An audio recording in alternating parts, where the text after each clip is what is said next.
Good morning student. Chapter third में हमने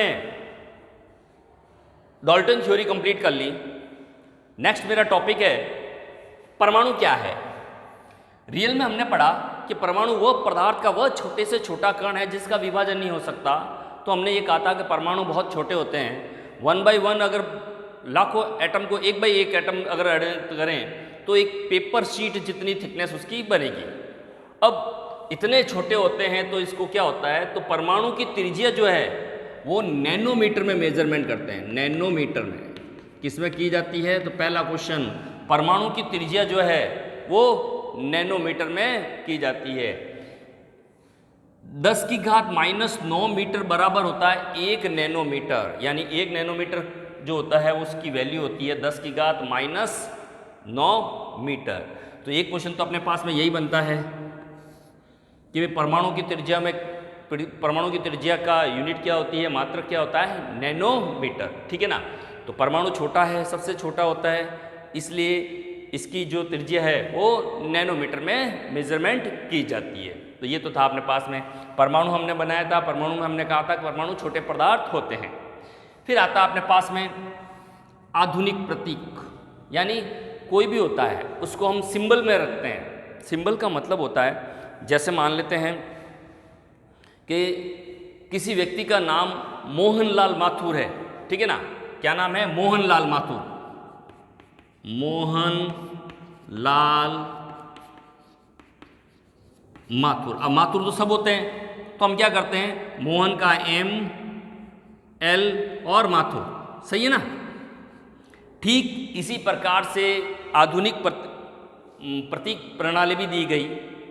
पहले क्या होता था कि जिस समय हमारे पास में प्रतीक प्रणाली नहीं थी, उस समय हमारे पास क्या है कि मान लो मुझे सोना चाहिए तो हम सूर्य की उपमा, यानी सूर्य जैसे कलर का धातु मांग लेते थे तो हमें वो सोना दे देता।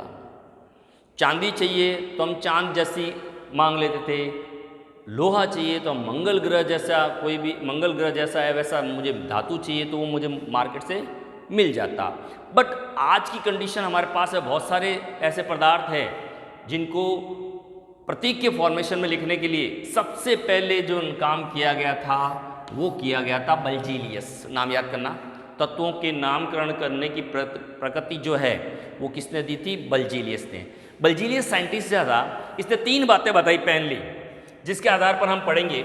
पहला क्या था इसका, कि तत्वों के नाम उनके पहले अक्षर से शुरू होते हैं, यानी जो भी तत्व होगा उसका शब्द जो होगा तो उसका पहला कैरेक्टर लिखेंगे और वो सदैव कैपिटल में होगा। जैसे देखना, हाइड्रोजन,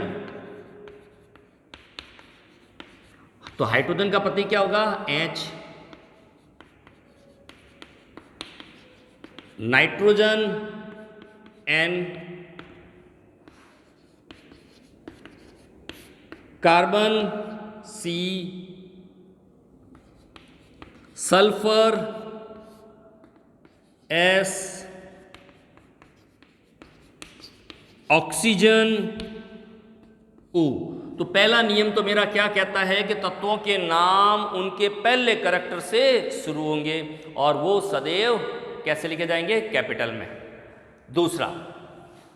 दूसरा नियम आया कि जब 2 या 2 से अधिक तत्वों के नाम सेम हो तो क्या किया जा सकता है। भाई हमारे यहाँ पे भी जैसे क्लास में स्टूडेंट होते हैं, 2 बच्चों के नाम एक जैसे हो सकते हैं, ठीक है ना। जैसे अशोक कुमार एक है, दूसरा और एक अशोक कुमार है, तो क्या करते हैं भाई, एक अशोक कुमार फर्स्ट और एक सेकंड। इन्होंने क्या कहा कि कुछ तत्वों के नाम एक ही अक्षर से शुरू होंगे। जैसे कार्बन को हम लिखते हैं C,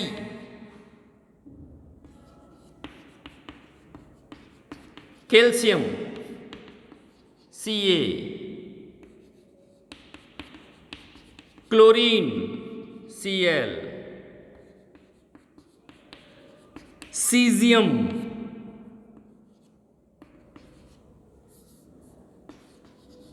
तो जब कुछ तत्वों के नाम एक ही करैक्टर से शुरू होते हैं तो उसके पीछे एक करैक्टर और जुड़ जाएगा और उसे हम हमेशा कैसे लिखेंगे, स्मॉल में। कैसे लिखेंगे, स्मॉल में। कार्बन को हमने C से रिप्रेजेंट कर दिया। अब हमारे पास में कैल्शियम आया तो हमने Ca, chlorine Cl, caesium CSA। अब यहाँ याद रखना, हम इस C और A को ऐसे नहीं लिख सकते, ये गलत है हमारा। हमारे पास में पहला करैक्टर ही कैपिटल में आएगा, उसके बाद वाला करैक्टर हमेशा स्मॉल में आएगा। क्लोरीन है तो Cl रॉन्ग है, ठीक है ना। CS, C और S बराबर है तो भी रॉन्ग है हमारे पास में। तो ये प्रणाली हमारे पास में आई दूसरे नियम पे। तो दूसरा नियम हमारा क्या कहता है कि तत्वों के नाम जो है वो अगर सेम हो तो उसके बाद में हम एक करैक्टर और ऐड करेंगे, और वो करैक्टर जो होगा वो कैसा होगा, स्मॉल में। फिर हमारे पास में तीसरा नया नियम आया, कुछ तत्वों के नाम उनकी लैटिन भाषा, लैटिन एक भाषा का नाम है, लैटिन भाषा के नाम पर दिए गए, ठीक है ना। क्या थी कि तत्वों के नाम जो है उनकी भाषा के बेस पे दिए। जैसे सोडियम,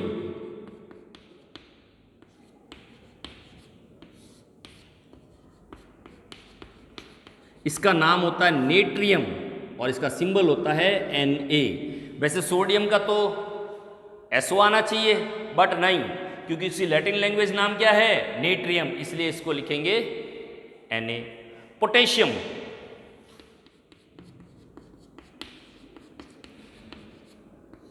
P से आना चाहिए, लेकिन इसकी लैटिन भाषा में नाम है केलियम।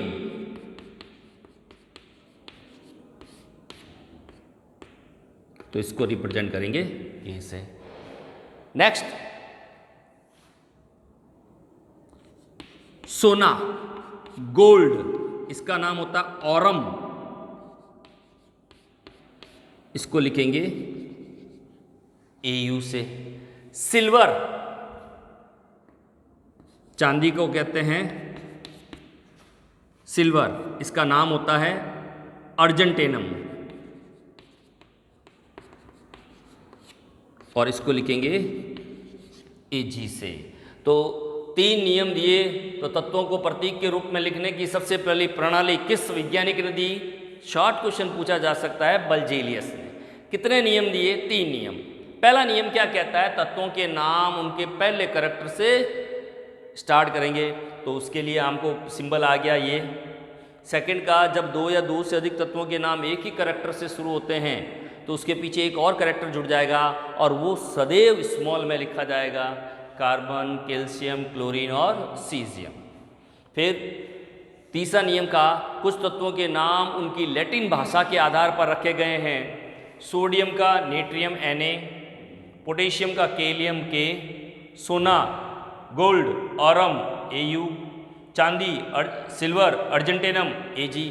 तो जैसे जैसे हम आगे आगे करेंगे वैसे वैसे इन तत्वों के नाम आपको इजीली याद हो जाएंगे, ठीक है ना। तो ये था आपके पास है बल्जेलियस वाला। नेक्स्ट क्लास में हम जो है इसके आगे डिस्कस करेंगे। Thank you.